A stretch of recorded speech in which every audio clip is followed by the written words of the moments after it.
Hello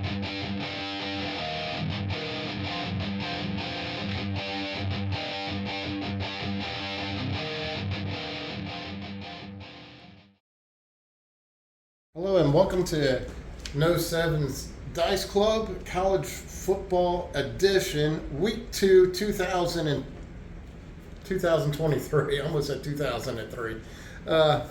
Week 1, let's go over to Week 1 recap because we're going to talk about Week 2. Week 1, I think, had the most upsets in Week 1 as far as I can remember. I mean, we've seen some upsets throughout the years in college football, but Week 1 was definitely one for the ages in the recent times that I know of. Major football teams have gone down, and we kind of really see from the jump who's really good and who is a contender and who is a pretender.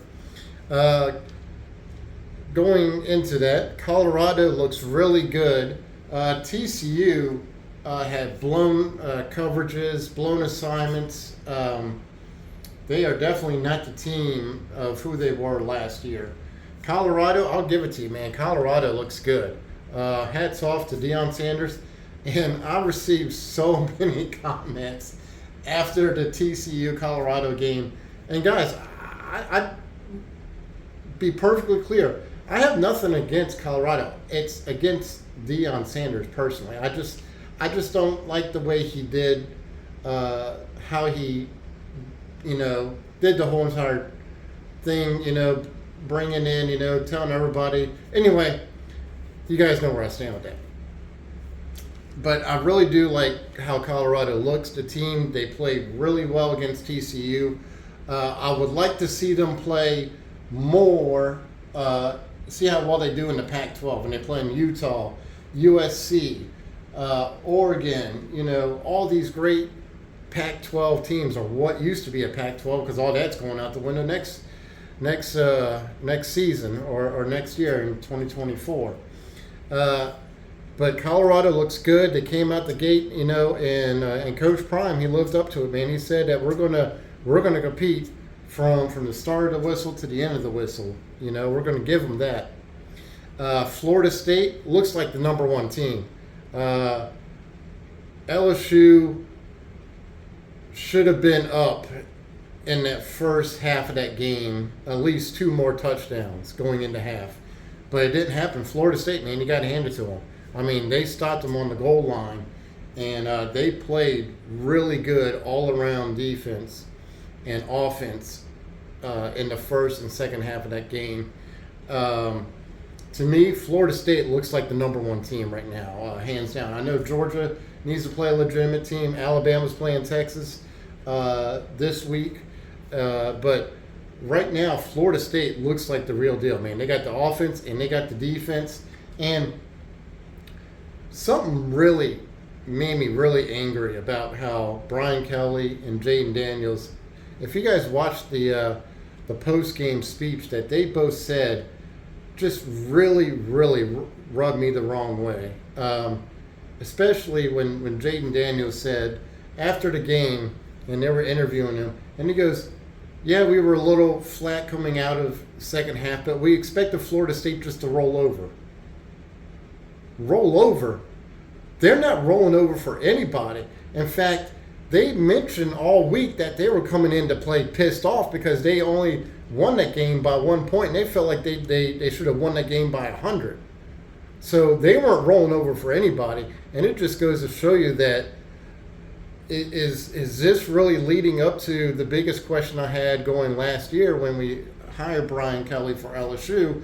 Is it really true that Brian Kelly just can't win a big game? He won against Alabama by a point last year in overtime. But he lost against Georgia in the championship game, and you go back in his Notre Dame games, he didn't win the big games, and so there's still a big question mark for the amount of money that we're paying Brian Kelly. We're supposed to be in every single game. Now, with Clemson losing to Duke, which was the biggest upset I've ever seen, and I will never, ever, ever bet on another Clemson game as long as I live.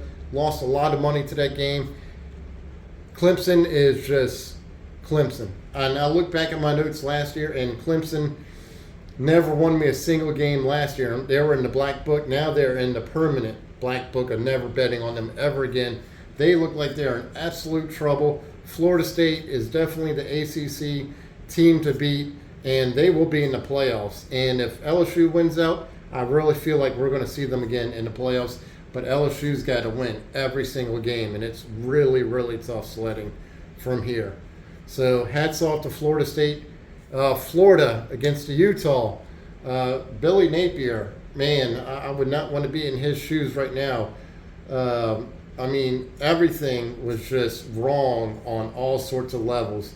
There was no up-tempo. There was no consistency. There was no defense. There was no offense. If you look at the quarterback, Mentor, I think is his name, he was great in Wisconsin. I mean, he played great and everything else. He just looked like he was completely lost. The wide receivers didn't look like they were on the same page. There was just so many miscues in that Utah game. And they were playing with pretty much half the starters out. So, oh my God, can you imagine if this game was with, Cam Rising and the tight end and everything else that they didn't have in? That would have just been a blowout. That would have just been a beatdown from the start. All right, covered all of week one. If you guys want to throw in anything else in the comments, go right ahead. Really looking forward to seeing how week two plays out with Colorado and Florida State, and going from there. So let's go ahead and dive right into our picks. There's only 5 games that I like, and let's break them down. All righty. So week 2, 2023. Oh, man. Still seems weird, 2023. Where's the time go? All right, so this is going to be our 11 a.m. games. Man, who wrote this? No Sevens. Did you write this, man? Were you a little tipsy last night when you wrote this? Good Lord. Anyway, Notre Dame -7.5. All these were as of, what's today? Tuesday? As of Monday night at midnight is when I was able to get the spreads. So I went ahead and made all my picks. I took all the points except for I bought down the 7.5 to 7. So Utah and Notre Dame are at 7. But we're going to leave them at 7.5 for the board. But this is as of Monday, midnight Central Standard Time. These times that are on the board are at Central Standard Time. So 11 a.m. are these games. Notre Dame is -7.5 against North Carolina State, the Wolfpack. I really like this game. Notre Dame is playing really great football right now. They're playing on all sorts of levels. They look great against Navy. Of course, it's Navy. They looked great last week. In week 1, week 0 they played Navy, and week 1 they looked great also. This is really going to be kind of their first challenge, and it's not really much of a challenge, but this is kind of starting to get them into a little bit more of an elevated. I'm really surprised that Notre Dame is not -14 in this. It probably will be later on. You're going to start seeing that creep up a little bit more. But I really, really do like Notre Dame -7 or 7.5, depending on the books. And I will go all the way up to -12 on this. But Notre Dame is just going to keep on going right now, and they're going to keep on rising in the ranks. So let's go ahead and take Notre Dame -7. And I'm not going to spend a lot of time like I did last week on all these teams. People were complaining that it was way too much time, so we're just going to go over it. Not really going to analyze too much. Just going to go over my picks, and let's go from there. So next up is Nebraska at Colorado. I mean, look, guys. I mean, I'm here. I love all teams that play well. I might express and step on the soapbox of how I feel about how coaches do something, but I mean, that's us. I mean, we all are entitled to our own opinion. This is really going to be another great test for Colorado. And if Colorado plays like they did against TCU, this is going to be a really good game, especially against Nebraska. Matt Rule, the new coach, he's not really a new coach anymore, but he came from Baylor and he went to Carolina for the NFL. And then, So he's back with Nebraska. He's doing a lot of things. He's a really good coach. So it's going to be interesting to see how Coach Prime does. I'm really surprised that as well as Colorado did, Colorado's not -7. It probably will lean more towards that with more people jumping on the bandwagon for Colorado. But Deion's son, I like to call him the shredder. I mean, last week he was just shredding yards like crazy. I mean, he was playing a really good game, and I really like Colorado to keep on rolling right now on their hot streak. They're going to play really well, and this is what's really going to determine. I'm going to take Colorado in this, but what's really going to determine if they're ready to really play in the Pac-12 is that they won a great game, and it was very close against TCU. But will there be a letdown in week 2? And that is the question. So if you guys want to lay off of this game, you can. But I think Colorado is going to easily cover it at 3. If it goes over 6, I would be a little bit more hesitant to take Colorado. In fact, I might kind of fade this game and get out of it. But at Colorado -3, I think they're going to be able to cover that. Really looking forward to seeing how they do at 11 a.m. It's going to be on Fox, whatever channel that is for you guys. There's going to be a lot of hype. There's going to be all this stuff about Colorado and what they did against TCU. And it all depends on, is Colorado really that good, or is TCU really that bad? And that's the question we're gonna see over the next coming weeks, especially when it comes into Pac-12 play. But for right now, I like -3, so let's go ahead and take Colorado -3. Okay, so next is Utah -7.5. I bought down this half a point to -7. They're against Baylor. Baylor lost last week. I forgot who it was. I need to go look it up real quick. But they lost last week. I was really surprised. I picked Baylor on the money line, and they lost. I mean, not only did they not cover, but they even just lost the game flat out. I think it was like Texas State, if I remember correctly. You guys can throw that in the comment, but I want to say it was Texas State. It was North Texas or Texas State. I want to say it was Texas State. Anyway, Utah is just looking amazing. Looks like they had pretty much their next quarterback after Cam Rising with Utah. More players are coming back that were hurt last week. They are looking like the Pac-12 champions, and it's way too soon to be saying anything like that. But they look like a good contender. I know they got USC. That's really good, but USC has no defense, and God Almighty, Caleb Williams is going to have to go ahead and score about 100 points a game to stay competitive in all those football games. But this is the last year we're going to really see the Pac-12, so I'll really pay attention to all these teams in the Pac-12 and really enjoy this, because I don't know if we're ever going to see them all come back together like it was on Pac-12. It's kind of sad that a lot of schools are chasing the money, and we're losing those rivals that made the Pac-12 so great for so many decades. But I really like Utah. Dave Hernanda, the head coach for Baylor, he's going to come out and he's going to game plan this. It's going to be a really close game. So if it goes over, anything over -9 or -10, I would fade this game. In fact, I might lean more towards Baylor and the points than Utah. But the way Utah is playing, I really like this. And this is going to be another really good game at 11 a.m. So you might want to get a couple of TVs for the Notre Dame, Colorado, and Utah game, and just really enjoy Saturday morning. All right, next up we have Southern Miss at Florida State. And guys, I could not believe this. I saw -31, and I had to do a double take, because one or two things are going to happen here. Florida State's going to come out and they're going to have that hangover of beating LSU, because they've been looking so forward to beating LSU again, and they're going to have a letdown in this game, and they're not going to cover the 31 points, or they're going to come out and play like they did against LSU and just blow the doors off of Southern Miss. And Um, I really think that Florida State is going to come in. They're going to play aggressive. They're going to compete. They're going to at least score 35 points. Southern Miss might score something in garbage time, so that's where it's going to be kind of decisive. But I really like Florida State in this minus 31. There's really not a lot to break down. The only thing is that there might be a letdown in this game after beating LSU.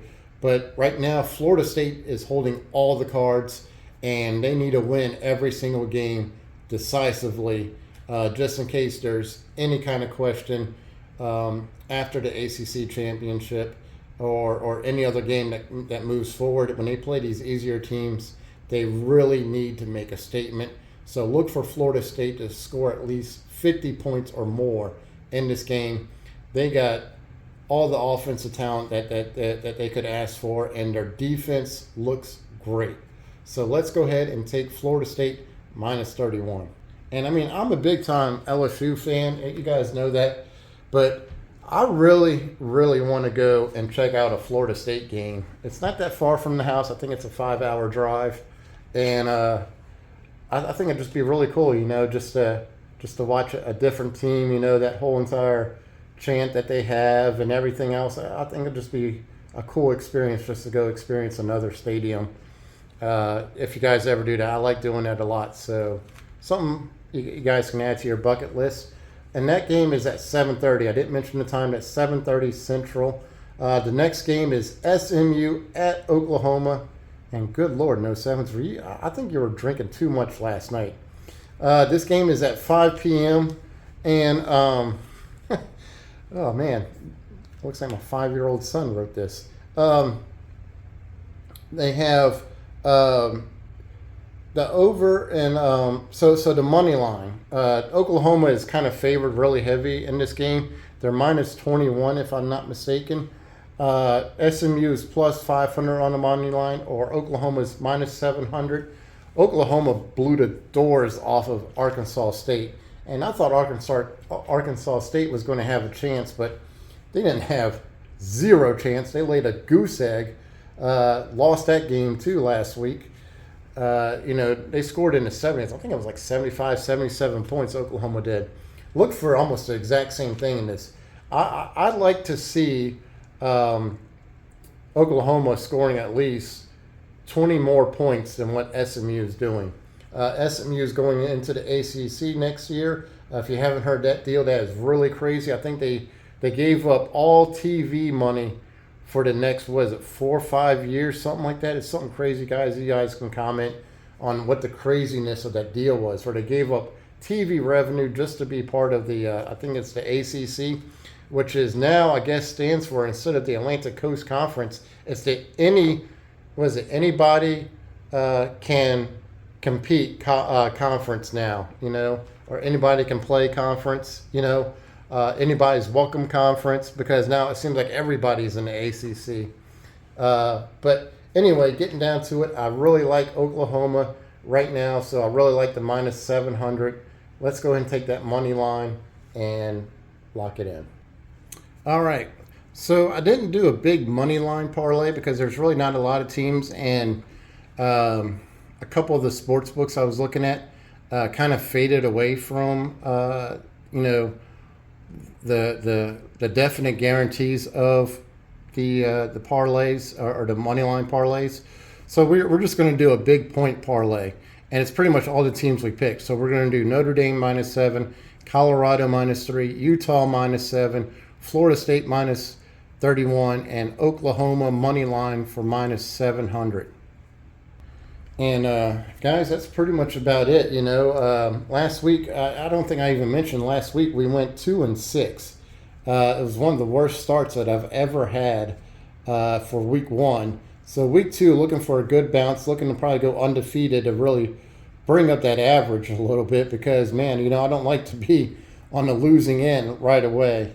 But guys, comment below what teams do you like for this week or anything else. I always appreciate your opinions, and I'm not going to keep you on there much longer. We're on there going up to 20 minutes, and No Sevens is going to be coming out with another craps video to finish up the Black Series, and we'll see you guys on week 3. And good luck out there at the tables and any sports betting you do. No sevens. We'll catch you on the flip side.